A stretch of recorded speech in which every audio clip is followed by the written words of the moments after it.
क्योंकि एक और बड़ी खबर यह है कि मध्य प्रदेश के पूर्व सीएम कमलनाथ के करीबी पूर्व मंत्री दीपक सक्सेना ने कांग्रेस के सभी पदों से इस्तीफा दे दिया है। उन्होंने पीसीसी चीफ जीतू पटवारी को इस बारे में पत्र भेज दिया है। साथ ही दीपक सक्सेना ने विधायक प्रतिनिधि के पद से इस्तीफे का पत्र भी कमलनाथ को भेजा है। आपको बता दें कि 2018 में कमलनाथ के सीएम बनने के बाद दीपक सक्सेना ने उनके लिए विधायकी छोड़ी थी और उन्हें कमलनाथ का सबसे करीबी माना जाता है। यहां तक कि कहा जाता है कि कमलनाथ के बहुत अच्छे दोस्त हैं दीपक सक्सेना, जिन्होंने अब कांग्रेस पार्टी छोड़ दी है। कांग्रेस के सभी पदों से दीपक सक्सेना ने इस्तीफा दे दिया है। 2018 में जब कमलनाथ को मुख्यमंत्री चुना गया था, उस दौरान दीपक सक्सेना ने एक बलिदान दिया था। उन्होंने अपनी सीट छोड़ी थी कमलनाथ के लिए, लेकिन उसके बाद उसका कोई उन्हें लाभ नहीं मिला, हम कह सकते हैं। तो वो कहीं ना कहीं उपेक्षित महसूस कर रहे थे।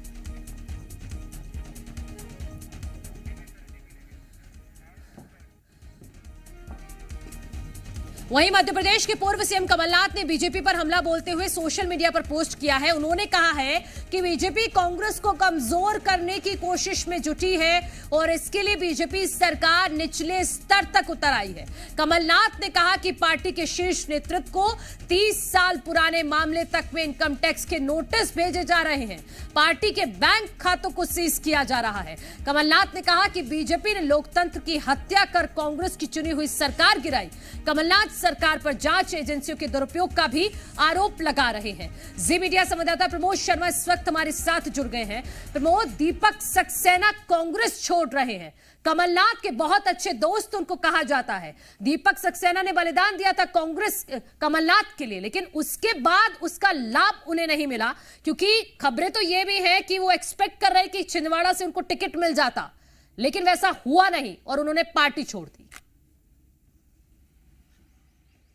मन्नू, आप चौंक जाएंगे। बीजेपी के मध्य प्रदेश के ज्वाइनिंग कमेटी के संयोजक नरोत्तम मिश्रा कह रहे हैं कि अब तक जनवरी से अब तक 16,000 कांग्रेस पार्टी के कार्यकर्ता और नेताओं को बीजेपी वो ज्वाइन करा चुके हैं।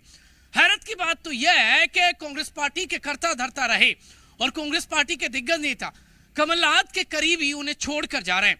नरेंद्र सलूजा का जाना, सैयद जफर का जाना और अब दीपक सक्सेना का जाना, ये पर्सनली कांग्रेस पार्टी को तो बाद में कमलनाथ के लिए बड़ा झटका माना जा रहा है।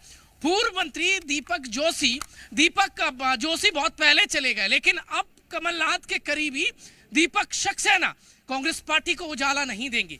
वो कमलनाथ के लिए रोशनी वाली राह नहीं बनेंगे। देखिए, बरसों से वो साये की तरह कमलनाथ के लिए काम करते रहे, लेकिन अचानक अब जीतू पटवारी के लिए उन्होंने एक पत्र लिखा और इस पत्र में जिक्र किया उन्होंने कि वो कांग्रेस पार्टी से विदा ले रहे। कमलनाथ को भी एक पत्र लिखा और अपने पॉलिटिकल कैरियर में अब तक उन्हें कांग्रेस पार्टी ने जो दिया, कमलनाथ ने उनके लिए जो किया, उसका उन्होंने आभार माना है, लेकिन कांग्रेस पार्टी के सभी पद छोड़ दिए। सवाल ये कि एक तरफ कांग्रेस पार्टी भंवर में फंसी हुई है, कमलनाथ के बेटे का भविष्य भंवर में अटका हुआ है, पूरे बीजेपी छिंदवाड़ा जीतने पर फोकस लगा रही है। ऐसे में एक एक करके कमलनाथ के करीबी क्यों जा रहे हैं? और सवाल ये भी है जो कमलनाथ उठा रहे हैं और उनके इस सोशल मीडिया पोस्ट के क्या मायने हैं, आप बताइएगा। जो कमलनाथ ने जो सोशल मीडिया पर पोस्ट किया है कि कांग्रेस को कमजोर किया जा रहा है भारतीय जनता पार्टी की तरफ से, तो इसके क्या मायने हैं? क्या वो अब खुद में उतना सशक्त महसूस नहीं कर रहे हैं कि मैं क्या करूं? देखिए, 2 दिन पहले का मेरा नकुल्लात का आप इंटरव्यू देखिए, जी मीडिया से वो बातचीत कर रहे थे। सैयद जफर के जाने को लेकर मैंने सवाल किया कि आपके करीबी जा रहे हैं, वो हवा में थे, हेलीकॉप्टर में थे। के साथ मैं आपको रोक रही हूं क्योंकि कांग्रेस का पक्ष रखने के लिए के शर्मा जी इस वक्त हमारे साथ जुड़ गए हैं। के शर्मा जी, बहुत स्वागत है आपका जी मध्य प्रदेश छत्तीसगढ़ पर। आई एम के मिश्रा। के शर्मा जी, एक और विकेट गिर गया है। दीपक सक्सेना जी ने इस्तीफा दे दिया है। देखिएगा, इस्तीफा और विकेट दोनों अलग अलग चीजें हैं। पहली बात तो यह है कि कांग्रेस पार्टी की पूरी कार्यकारिणी अभी भंग की हुई है, तो कोई भी व्यक्ति किसी पद पर है ही नहीं, तो पद से इस्तीफा देने का तो सवाल ही नहीं पैदा होता है। पार्टी छोड़ दी है उन्होंने, कांग्रेस पार्टी। हाँ, आप पद का क्या नहीं, कांग्रेस पार्टी छोड़ी तो कई लोगों ने पार्टी छोड़ी है, क्योंकि अभी पतझड़ का मौसम चल रहा है, कई पत्ते खिल रहे हैं, मौसम भी वैसा है।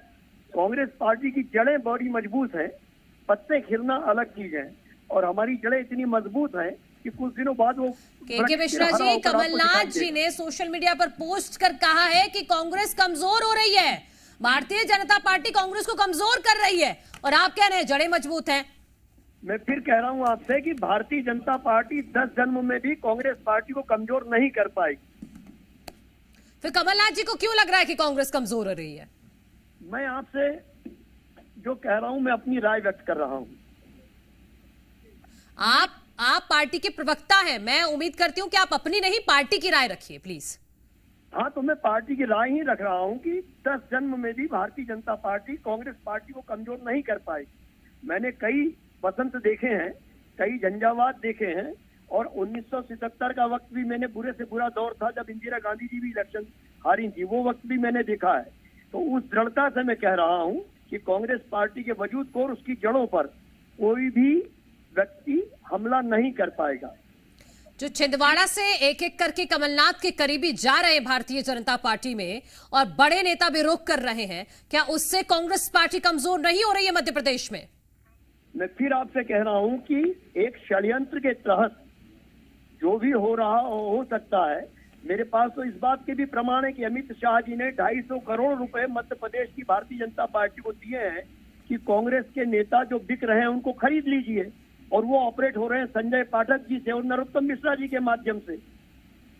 के मिश्रा जी, आप रहिएगा हमारे साथ। भारतीय जनता पार्टी का पक्ष रखने के लिए यशपाल सिसोदिया जी हमारे साथ जुड़ गए हैं। बहुत स्वागत है आपका जी मध्य प्रदेश छत्तीसगढ़ पर। यशपाल जी, आरोप लग रहे हैं कि एक षड्यंत्र के तहत कांग्रेस को कमजोर कर रही है भारतीय जनता पार्टी। मनोज जी, कांग्रेस अपना संगठन नहीं संभाल पा रही है, अपने नेताओं को, अपने कार्यकर्ताओं को नहीं संभाल पा रहे हैं। ये राहुल जी भारत जोड़ो रहे हैं, इलेक्शन का समय है, आचार संहिता लग गई है, नॉमिनेशन फाइल हो रहे हैं, कांग्रेस की सूचियों का कोई पता है नहीं, सिलेक्शन हो नहीं रहे हैं, सारे के सारे लोग कांग्रेस से बगावत के स्वर हैं ये, और बगावत के स्वर जनता पार्टी की तरफ प्रवेश कर रहे हैं। इसमें हमारा कौन सा षड्यंत्र होता है? लगातार इतने नेता लोग आ रहे हैं, सुरेश पचौरी, माजी दीपक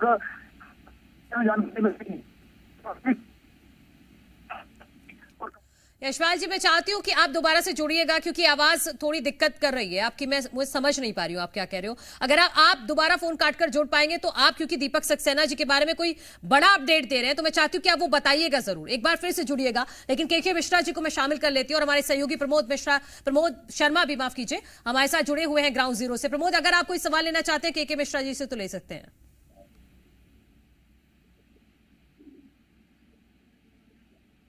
के मिश्रा जी, मेरा सवाल यह है कि पर्सनली कमलनाथ जी के लिए कितना बड़ा झटका है? नरेंद्र सलूजा चले गए, सैयद जफर चले गए, और अब ये जाना जो साये की तरह कमलनाथ के साथ रहे, 18 में जिन्होंने अपनी सीट छोड़ दी थी, वो दीपक सक्सेना को क्या हो गया? कोई बातचीत नहीं हो पाई? क्या आप कांग्रेस पार्टी में सामंजस्य की और बातचीत की कमी हो गई है? मध्य प्रदेश की राजनीति को देख रहे हैं बनिस्बत एक पत्रकार, दीपक सक्सेना जी का नाम अब कमलनाथ से जोड़े, वहां तक तो ठीक है। अब उनके साथ आप नरेंद्र सलूजा और जाफर को जोड़ रहे हैं, तो मुझे खुद को हंसी आ रही कि इतने बड़े चैनल में आप किसका नाम दे रहे हैं? दीपक सक्सेना जी तो बड़े लीडर है, बड़ा चेहरा। वो मीडिया को समन्वयक रहे हैं सर, नहीं पीसीसी उपाध्यक्ष, सैयद जफर मीडिया विभाग में रहे सर। हाँ, मगर कमलनाथ जी से कंपेयर करें वो मुझे उचित नहीं लग रहा है। मैं खुद अपने आप में कह रहा हूं कि मैं कमलनाथ, मैंने करीबी बोला, मैं कंपेयर नहीं कर रहा हूं सर, मैंने कंपेयर, सर मेरे सवाल को सुन लीजिए, मैंने कंपेयर नहीं किया, मैंने करीबी बोला है सर। वैसे तो समय बड़ा बलवान है, मैंने सुना है वही अर्जुन वही बाण है, ऐसा होता है सर। मैंने कहा कि करीबी क्यों छोड़कर जा रहा है? आप मीडिया विभाग के अध्यक्ष हैं मध्य प्रदेश के, करता धरता है, आपके करीबी जा रहे हैं, क्या आप बातचीत से बात नहीं बन पा रही है? मेरा सवाल ये है। देश की सबसे राजनीतिक, प्रमोद जी आपकी बात हो गई तो मैं आगे जवाब दूं आपकी बात का। जी जी, के मिश्रा जी। जी, किसी भी राजनीतिक दल में दो तरह के व्यक्ति होते हैं या कार्यकर्ता होते हैं। एक वे कार्यकर्ता जिनकी पार्टी को जरूरत होती है, और पार्टी को जिनकी जरूरत है वो करीब 50 की संख्या में मेरे साथ अभी मेरे कक्ष में बैठे हुए हैं। और दूसरे कार्यकर्ता वो होते हैं कि जिनको पार्टी की जरूरत होती है अपना धंधा चलाने के लिए, दलाली करने के लिए, चापलूसी करने के लिए, तो वो जो चरण चुंबक लोग हैं वो कांग्रेस छोड़कर जा रहे हैं। ठीक है के मिश्रा जी, ठीक है, हमारे साथ यशपाल जी एक बार फिर से जुड़ गए हैं। यशपाल जी, आप दीपक सक्सेना जी को लेकर कुछ कह रहे थे। प्रमोद, आप एक मिनट प्लीज रुकिएगा। यशपाल जी, अपनी बात पूरी कीजिएगा।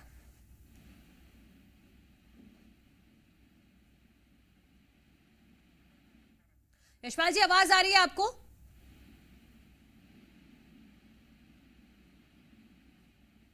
पीसीआर एक बार प्लीज चेक करके बताइए अगर यशपाल जी को आवाज आ रही तो मैं फिर उनसे सवाल लूंगी। लेकिन के मिश्रा जी, आपने कहा कि कमलनाथ जी ठीक है बड़े नेता हैं, वरिष्ठ नेता हैं, बिल्कुल सब आपकी सारी बातें सर आंखों पर, लेकिन टीम काम करेगी ना, अकेले कमलनाथ जी काम नहीं करेंगे। आपको सबको एक साथ मिलकर चलना पड़ेगा ना, जनता के बीच में तो एक साथ मिलकर जाएंगे। आप बिल्कुल सही कह रहे हैं कि टीम काम करती है। मैं सिर्फ तो वो टीम तो टूट रही है ना, अब उस टीम के तो मेंबर कम हो रहे हैं।